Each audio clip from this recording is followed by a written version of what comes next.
Mesdames et messieurs, bonsoir. Merci de votre fidélité au programme de Studio Kalangu. Nous sommes vendredi 23 septembre 2022. Merci d'être à votre rendez-vous hebdomadaire du Forum de la presse que nous consacrons au décryptage de l'actualité de la semaine qui s'achève. Et c'est avec des confrères des médias de Niamey. Aujourd'hui, nous mettrons l'accent d'abord sur le bilan évolutif des inondations suite aux fortes précipitations enregistrées au Niger. À la date du 21 septembre, le bilan s'établit à 179 morts, 206 blessés et plus de 200 000 sinistrés selon les services de la protection civile. Ensuite, avec nos invités, nous analyserons les 18 ans de mise en œuvre de la décentralisation au Niger. Pour finir, nous parlerons de paix au Niger avec la journée de la paix qui a été célébrée le 21 septembre sur le thème « Mettre fin au racisme, bâtir la paix ». Pour échanger sur ces sujets, j'ai le plaisir de recevoir dans ce studio Madame Maimouna Diado, elle est journaliste indépendante. Bonsoir Maimouna. Bonsoir Nafisa. Monsieur Ousseini Issa, il est journaliste indépendant également. Bonsoir. Bonsoir Nafisa. Je suis Nafisa Adam Sirfa à la modération.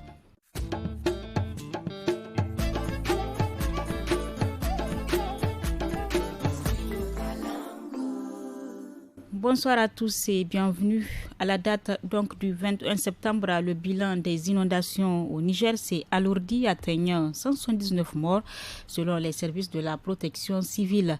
130 personnes sont mortes par effondrement des maisons et 49 autres se sont noyées, a révélé la Direction générale de la protection civile dans un rapport publié le 21 septembre 2022.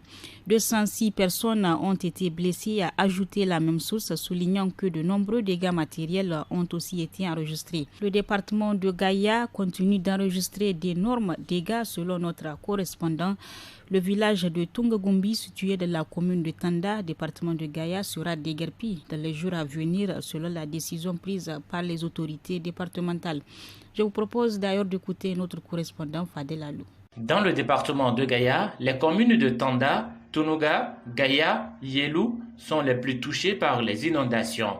On dénombre des milliers de maisons effondrées. Des effondrements qui ont aussi occasionné 10 pertes en vie humaine, a annoncé le préfet du département de Gaïa. Dans le village de Dolé, commune de Tunuga, les habitants touchés par les inondations continuent d'affluer vers l'école primaire du village pour trouver un abri en attendant le retrait des eaux. Champs de mil et de riz, presque au stade de récolte, sont aussi inondés.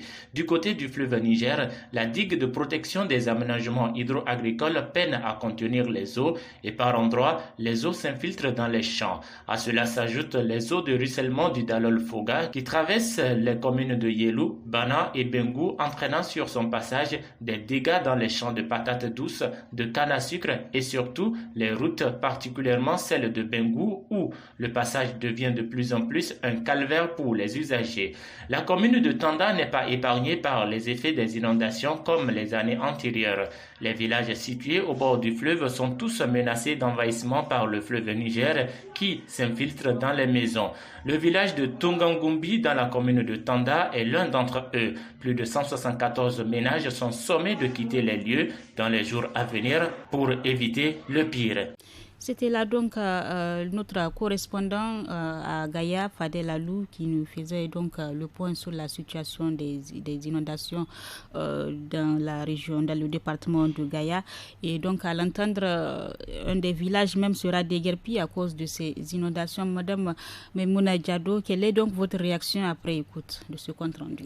Il faut d'abord déplorer cette situation d'inondation qui a causé plus de 179 morts à la date du 19, c'est ça? Du 21. Du 21 septembre, donc c'est-à-dire la date d'hier et d'avant-hier. Donc je me dis également que en fait c'est également déplorable que une des parties de la région donc de Gaïa, département de Gaïa, soit également dans cette situation. Quand on regarde, c'est vrai, Gaïa déjà, nous savons que Gaïa a une frontière avec les pays côtiers comme le Bénin. Et la saison aussi s'est installée en avance. La saison s'est installée en avance. Et donc, ça veut dire qu'on n'a pas pratiquement la même saison, la saison pluvieuse que Gaïa. Donc, c'est un peu différent. Et le problème, c'est que également, c'est connu pour une région humide. Il y a tous ces spécificité pour ce qui est la région, donc le département de Gaïa.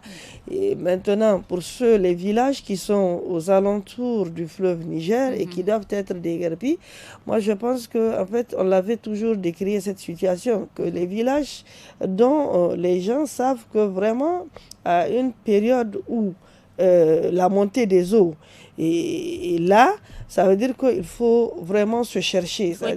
Il faut quitter les lieux. Il faut quitter les lieux avant que le pire n'arrive. Oui. Et là, nous sommes en face du pire parce que quand on dit qu'il y ait une nécessité donc, de faire déguerpir plus de combien de 100, plus de 100 et quelques ménages. C'est une autre situation c'est une autre situation. Parce que là, il faut donc regarder l'approche déjà de la rentrée scolaire et ceux qui sont inondés occupent présentement les salles de classe. La question de la prise en charge reviendra également. Oui, se pose ici à ce niveau. Et maintenant que le pire est là, il faut nécessairement que les autorités s'y mettent pour pouvoir déguerpir cette situation, décanter cette situation, pour permettre donc à ces ménages de savoir là où ils seront délocalisés et qui seront à l'abri, parce que jusque-là, on a comme l'impression que la saison des pluies n'est pas encore terminée et les eaux noires qu'on appelle les eaux qui proviennent de la Guinée, la crue guinéenne n'est pas encore arrivée, donc c'est en cours. Donc tout ça là, je pense que c'est des dispositions qu'on devrait prendre en amont même, avant même que cette situation ne tombe sous la tête de ces populations-là. Ousseini Issa, que dire donc de cette situation qui prévaut à Gaïa? Mais c'est une situation quand même prévisible, il faut le dire. Parce que la veille déjà, comment vais-je dire, de l'installation de l'hivernage, les services de la météorologie, ils ont annoncé quand même des fortes précipitations cette année, n'est-ce pas? Et il y a eu même des messages en concertation avec la Direction générale de la protection civile pour sensibiliser les populations qui sont dans les zones inondables, de prendre leurs dispositions pour ne pas rester et se faire surprendre. Bon, mais malheureusement, je pense que le discours n'a pas passé, les messages n'ont pas été entendus, les gens sont restés à leur place. Le message a passé, mais peut-être qu'ils n'ont pas tenu compte. Non, le message, mais quand le message passe, ça veut dire que les gens sont partis. Voilà. Malheureusement, ça n'a pas passé, les gens n'ont pas pris au sérieux, ils sont restés sur place et bon, il faut s'attendre à ce genre de choses-là. Et ce n'est pas la première fois. À chaque saison de pluie, c'est qu'on a ce genre de catastrophe-là. C'est la même situation qui se pose. Gaïa, c'est un cas exceptionnel. Gaïa, c'est quand même la région la plus humide du Niger. C'est une région frontalière avec le Bénin. Si vous constatez, on n'a pas le même sol, on n'a pas les mêmes périodes de pluie souvent. Et les pluies sont plus intenses là-bas. Cette année, c'est un phénomène exceptionnel, n'est-ce pas? Inévitablement, il fallait s'attendre à cette situation-là.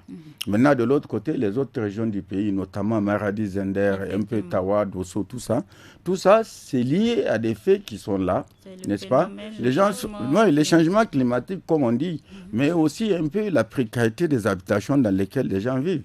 Indépendamment de ça, il y a également l'absence souvent de canalisation, de drainage d'eau. C'est ça le plus gros problème dans les villes. Quand il n'y a pas de drainage d'eau, bien évidemment, quand il y a des pluies importantes, les pluies s'infiltrent dans les maisons. Et bien, la catastrophe, c'est que quand les murs sont mouillés, c'est l'effondrement. Bon, on dit aux populations de sortir quelque part. C'est bien beau de dire aux gens, vous quittez, allez vous abriter. Mais allez s'abriter où? Parce que ces genres de mesures-là, quand on les prend, c'est qu'on crée les conditions. Donc l'État doit leur assurer... Oui, non. En prévision de ces inondations, déjà, on doit pouvoir créer les conditions pour que les gens qui vont quitter leur habitation là, momentanément, des lieux de recasement, des sites d'hébergement temporaires. Si ce n'est pas le cas, bien évidemment, quelqu'un qui a par exemple une famille de 10 personnes, 15 personnes, où est-ce que tu vas les trimballer? Même si tu as des parents, quand même, il ne peut pas prendre tout ce beau monde-là en charge. Et c'est ça qui fait la réticence souvent des gens. Et moi, je critique un peu, je comprends les populations. Tu ne peux pas sortir de chez toi sans savoir où tu vas aller. C'est ça la difficulté. Et c'est en cela, j'ai dit, qu'il faut véritablement une politique de l'habitat adéquat dans ce pays. Je l'ai toujours dit. Et donc, oui. Effectivement, maintenant qu'il a soulevé la question, c'est qu'il faut nécessairement qu'il y ait une urbanisation de nos villes.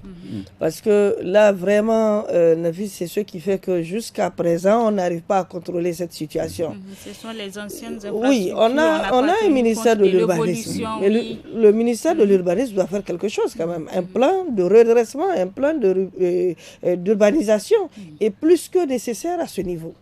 Oui, mais en plus, il faut dire, Maïmouna, c'est que, c'est-à-dire, c'est devenu quelque chose d'un fonds de commerce. L'État s'est désengagé par rapport au lotissement. C'est des lotisseurs privés. Quand vous achetez des champs, quand l'État,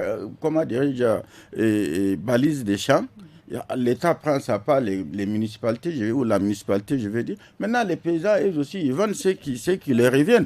Mais maintenant, l'accompagnement, c'est que, d'accord, c'est des quartiers. Dans les quartiers, les nouveaux quartiers, également, c'est la même situation. Les maisons sont souvent, remplies d'eau. Parce que tout simplement, quand ce n'est pas bien construit, quand ce n'est pas solide, quand le ciment n'est pas bien consistant, bien évidemment, il y a le ravinement et puis la maison s'effondre. Et plus précisément, donc à Gaïa, pour revenir un peu sur la question de Gaïa, des mesures doivent être prises donc, pour oui, mais des mesures, c'est quoi? On dit aux populations, maintenant le village là où on a dit aux ménages de quitter. Mais ils vont quitter, est-ce qu'on leur a montré là où ils vont aller s'installer?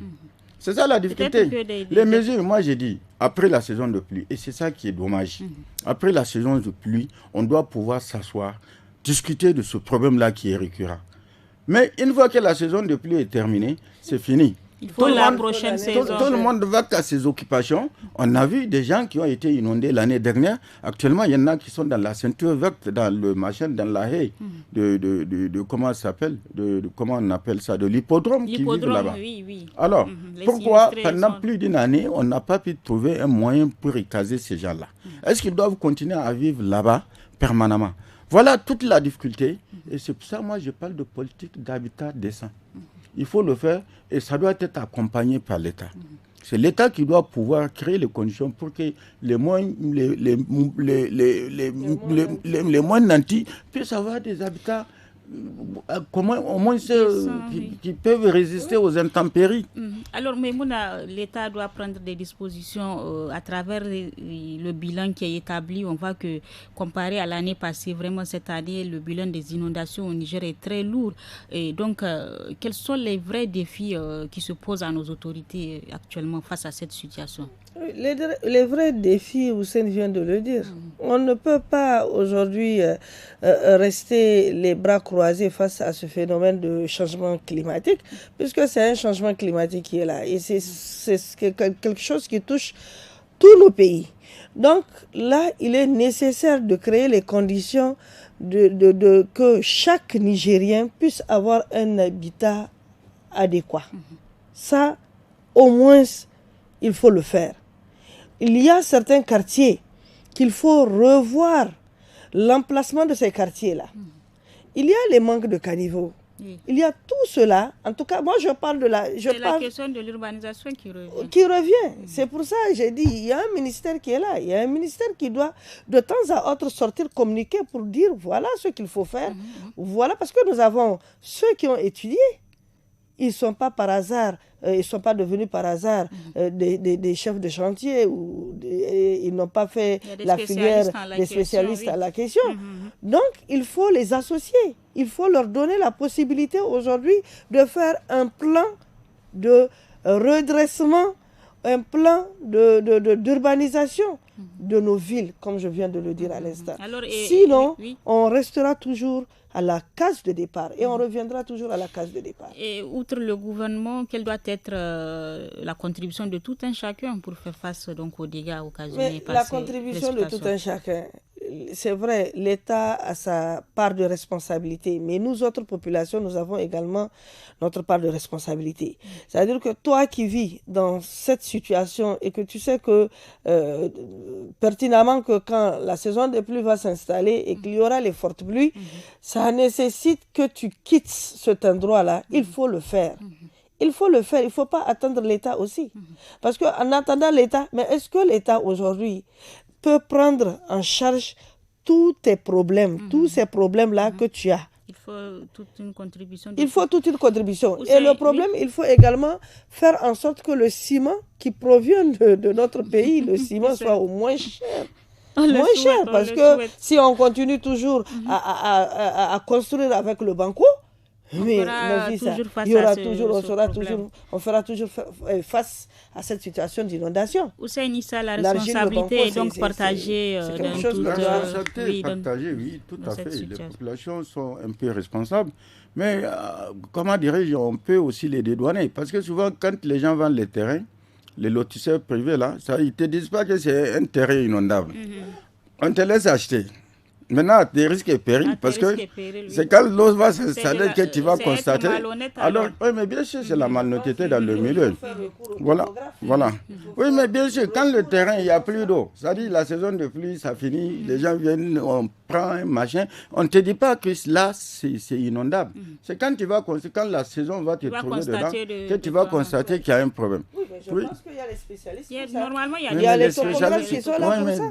Mais Mouna, dans ce pays-là, les gens, ils ne disent jamais non à l'argent, n'est-ce pas? C'est-à-dire, je ne vais pas venir dire à un client, non, il ne faut pas acheter ça.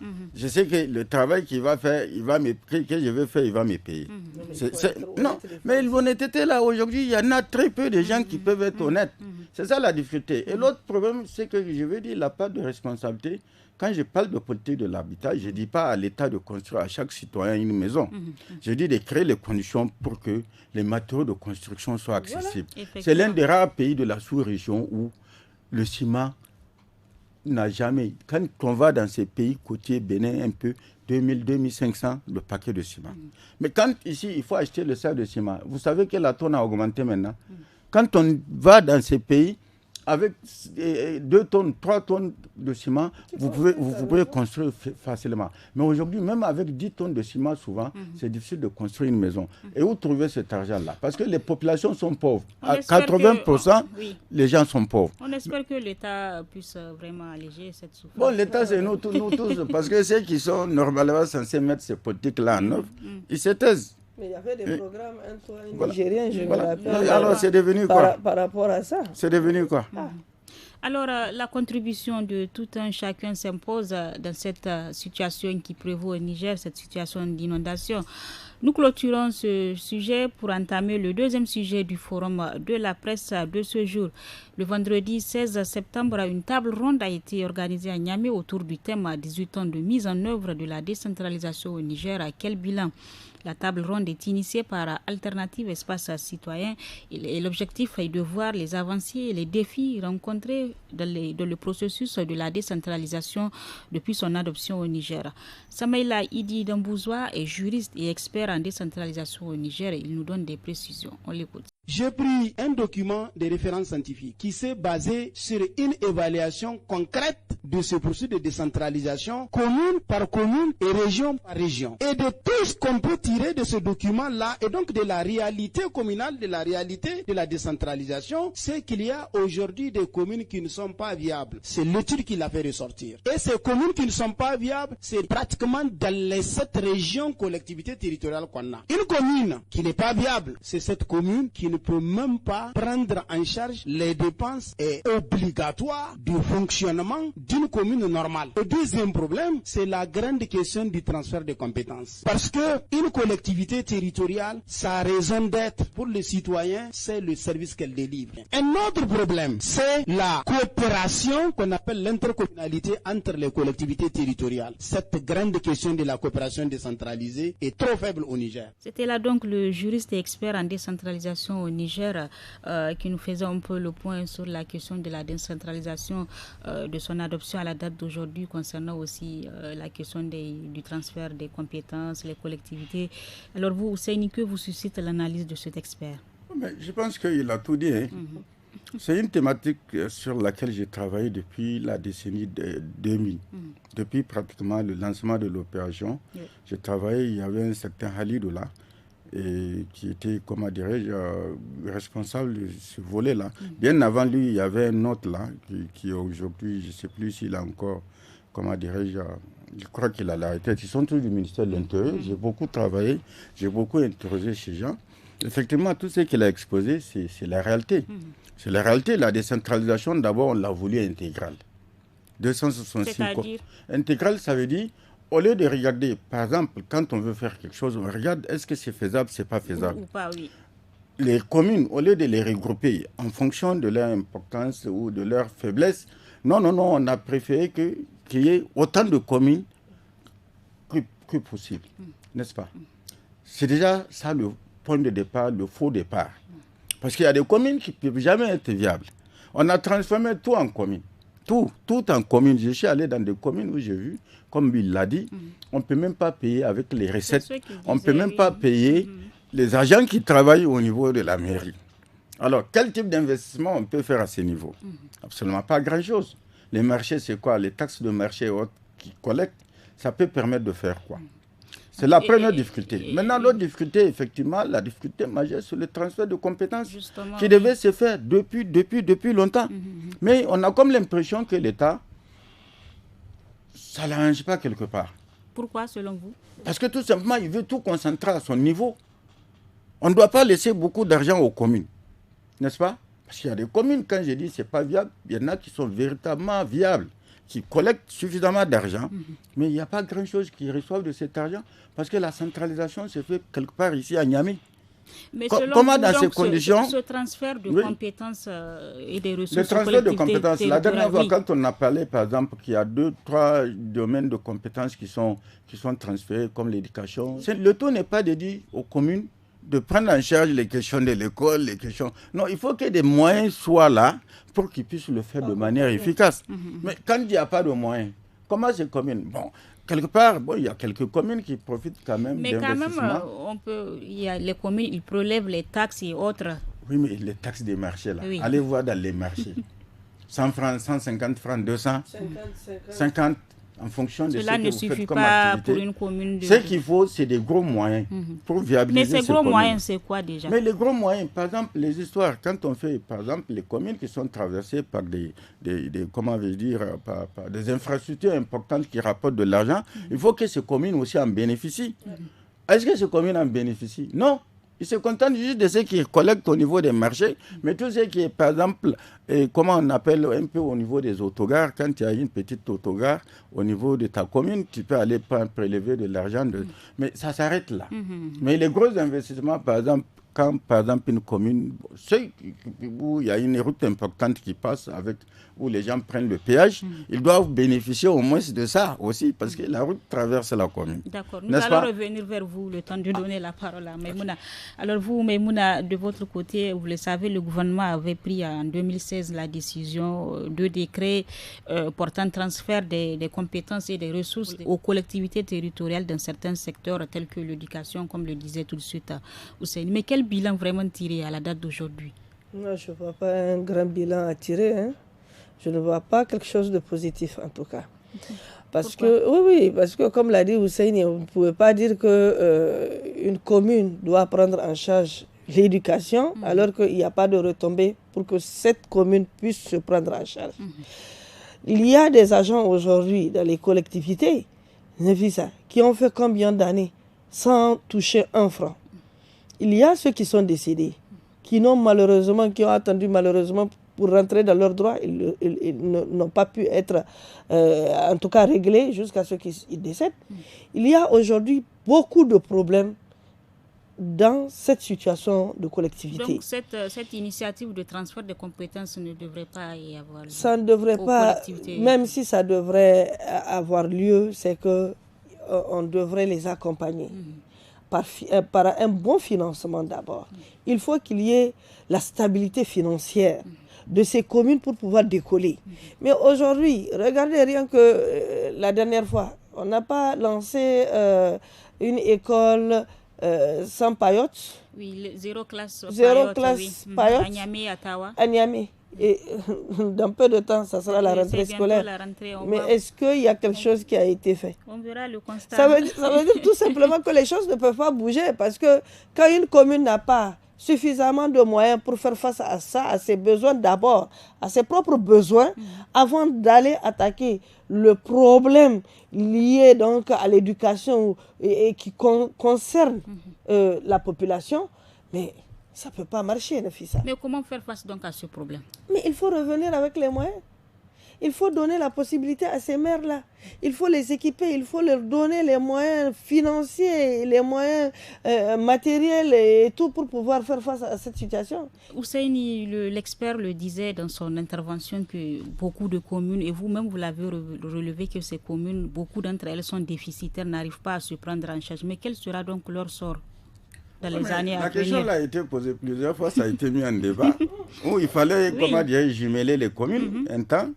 Mais bon, chacun est un peu fier de sa souveraineté quelque part. Les gens estiment qu'ils vont rester comme ça et l'État même n'a pas la volonté. Parce que c'est des questions politiques. Quand la décentralisation, chacun voulait voir sa zone devenir une commune, c'est-à-dire à part entière, n'est pas dépendre. Ça a même posé des problèmes par endroits où on a dû détacher des communes pour en faire des communes. N'est-ce pas? C'est ça, de ressources. Oui. Parce que tout simplement... La population n'atteint pas, en fait. Voilà. Alors, mais face à cette situation, que faire? Oui, justement, que faire? Que faire face à cette situation? Oui. Il est prévu un mécanisme de régulation, n'est-ce pas, dans le cadre du processus là. C'est-à-dire que les États, ou du moins les communes qui ont plus de ressources, qu'on puisse prendre au niveau de ces communes, pour financer d'autres communes, n'est-ce pas? Mais est-ce que ça s'est mis en œuvre? Jusqu'ici, non. Non. Si vous arrivez à mobiliser 1000 francs, vous allez vous contenter de vos 1000 francs, pendant que celui qui est à côté de vous, il a mobilisé 10 000 ou 20 000. On ne va pas prendre dans ces 20 000 là parce que chacun est fier et jaloux de quelque part, comme je l'ai dit, ça souveraineté. Mais à partir de cet instant où l'État n'arrive pas à réguler, comment on peut faire? Ces communes-là vont mourir de leur belle mort. Et il y a une autre. Et ça encourage quoi, le plus souvent. Ça fait que, bon, le maire et son adjoint et ses adjoints, le peu là qui reste, il grignote, il carotte ça. C'est-à-dire les autres conseillers, ils sont là et tout. Il y en a, à l'occasion des sessions, on ne peut même pas leur payer les frais de comment dire, de session. C'est ça la difficulté. Parce que deuxièmement, bon, l'État pense que moi je mets en cause l'État dans cette affaire.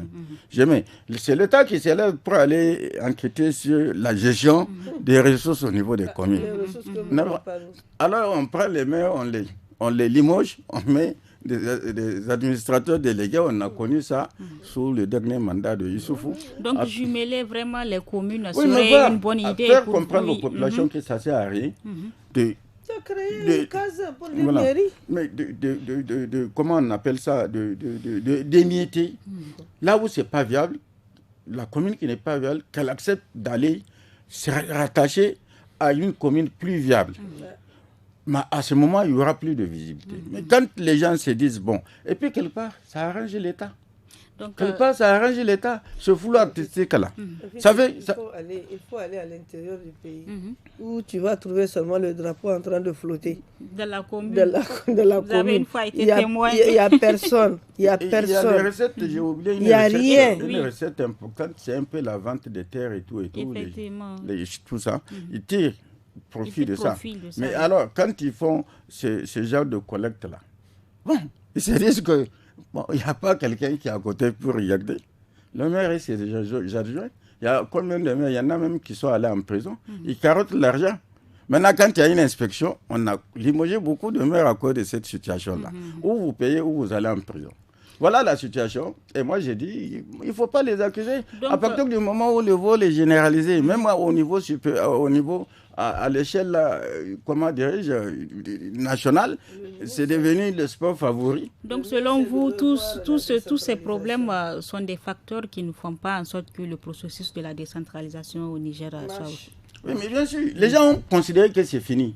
Pour moi, dans mon entendement, parce que le processus est évolutif normalement. C'est-à-dire, au fur et à mesure qu'on constate des défaillances, on essaie de corriger.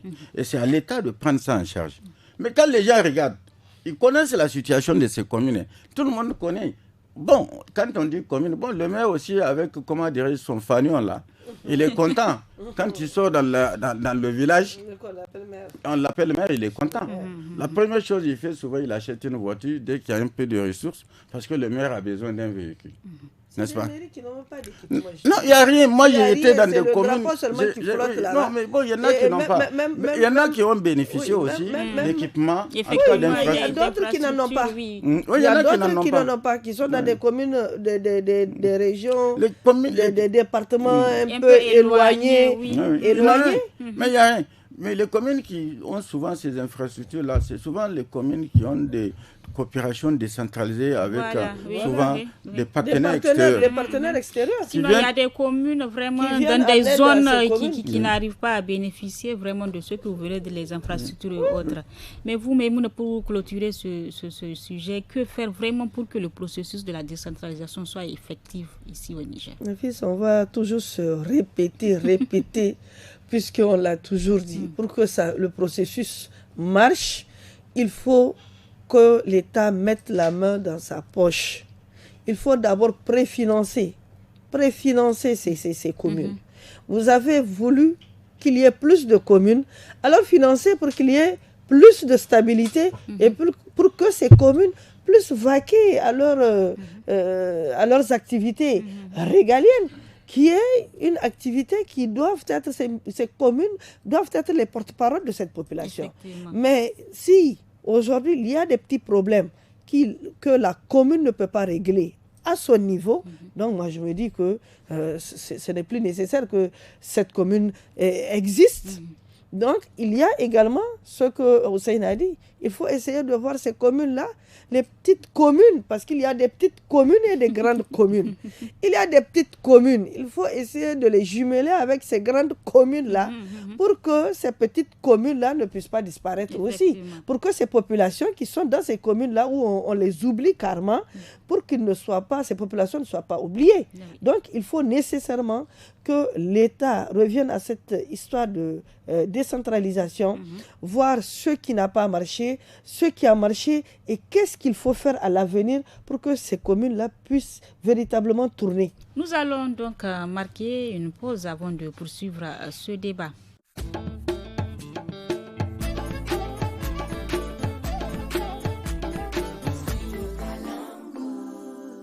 Dernier sujet du forum de la presse de ce vendredi, le 21 septembre de chaque année, est dédié à la célébration de la paix dans le monde, une journée consacrée au renforcement et à la promotion des idéaux de paix. Cette année, le thème retenu est mettre fin au racisme, bâtir la paix. Ici au Niger, la haute autorité à la consolidation de la paix, autorité qui œuvre d'ailleurs dans la recherche et la consolidation de la paix, a organisé plusieurs activités. Alors vous, Maïmouna, que retenir sur le thème de cette année? Mettre fin au racisme, bâtir la paix.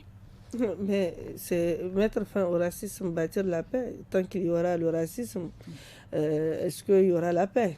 C'est ça aussi, il faut se poser la question. Ils ont bien réfléchi sur le thème, puisqu'il faut bannir cette situation. Mais est-ce que même le racisme existe ici au Niger? Non, ce n'est pas le racisme qui existe, c'est l'ethnocentrisme, en fait, que les gens font le rapprochement avec le racisme. C'est ça, en fait. Nous, on ne connaît pas le racisme. Le racisme, c'est laissé pour les autres pays, mais quand même, peut-être chez nous, les gens mûrissent des fois cette histoire d'ethnocentrisme et de régionalisme. Expliquez-nous. Donc oui, quand je dis de régionalisme, par exemple, quand je prends, toi tu viens par exemple de Tillabéri, moi je viens de Difa, les gens ont tendance à dire que des fois, quand tu te retrouves dans une situation peut-être d'emploi, quand on regarde, on pense que si c'est des affinités, il faut des affinités. On met en contribution ces affinités-là pour dire, bon, toi tu viens de ma région, on est de la même région, donc je te facilite les choses. Mais toi qui viens de l'autre côté, peut-être que tu n'as pas grande chance à adhérer à ça, même si tu as des critères, même si aujourd'hui on pose les critères que tu as des compétences. Bon, c'est à peu près cette situation que nous, peut-être on peut dire que au Niger, on essaie de mûrir, mais quand même, il y a des sensibilisations qui sont en train de faire à ce niveau pour que les Nigériens savent qu'ils sont en tout cas les mêmes. Ils sont les mêmes. Que tu viennes de Difa, que tu viennes de Tillabéri, que tu viennes de Asmaka ou bien que tu viennes de vers Terra, vous êtes les mêmes. Vous êtes les mêmes Nigériens et vous devrez travailler à l'unité unissons pour qu'il y ait la paix. Donc moi je pense que vraiment pour le racisme, nous on n'en est pas à ce niveau. Alors vous, Seyni, vous avez un mot sur la thématique retenue cette année, mettre fin au racisme, bâtir la paix. Ça c'est un thème qui a été choisi en Occident, n'est-ce pas? Oui. Nous sommes en Afrique et nous sommes au Niger spécifiquement. Il y a des ethnies qui vivent sur le même territoire qui s'appellent tous des Nigériens, n'est-ce pas? Qui ont tous la nationalité nigérienne. Alors, à partir de ce moment, pourquoi on va parler de racisme? Est-ce que ça sévit chez nous? C'est un phénomène qui ne sévit pas chez nous. Le racisme, c'est les gens qui quittent, par exemple, quand tu es noir de peau, même quand tu es blanche, quand tu vas, par exemple, dans certains pays maghrébins, tu es victime de racisme parce qu'on voit que tu viens de la peau. C'est quelque part la peau. Maintenant, tu vas en Occident, c'est encore plus exacerbé. Maintenant, dire il faut mettre fin au racisme, moi j'ai dit, ils auront dû recadrer le thème. Pour le Niger, parce que c'est le thème générique. On devrait prendre un thème au plan national, oui. C'est le thème générique au plan mondial. Maintenant, on pouvait trouver un thème pour venir prendre. C'est-à-dire, c'est comme si on n'a pas une capacité de réflexion pour dire, mais en quoi nous, ça nous concerne, Journée mondiale de la paix et racisme. Et racisme. Alors qu'on sait c'est quoi le racisme. L'apartheid est bâti sur le racisme en Afrique du Sud. Parce que ça a duré une politique qui a duré pratiquement pendant combien de décennies, n'est-ce pas? Alors, ils auraient dû quand même avoir l'intelligence un peu pour dire non. D'accord, voilà le thème générique, mais dans ce thème générique-là, on va trouver quelque chose qui colle à la réalité du Niger, n'est-ce pas? Effectivement. On pouvait trouver la paix, c'est pas forcément cette histoire. Nous, on est dans une situation de conflit, dont on ne sait même pas à quel moment ça va finir avec ce terrorisme-là, mais on va venir nous dire du racisme pour faire des activités. Non. Moi, j'ai dit c'est ridicule. Dans la région d'Agadez, ancien foyer de l'insécurité, toutes les dispositions sont prises pour cultiver et pérenniser les valeurs et les idéaux de la paix, a souligné Ahmed Ouagaya, un ancien acteur de la société civile et un ancien acteur de l'insécurité, devenu aujourd'hui artisan de la paix d'Al-Lahir.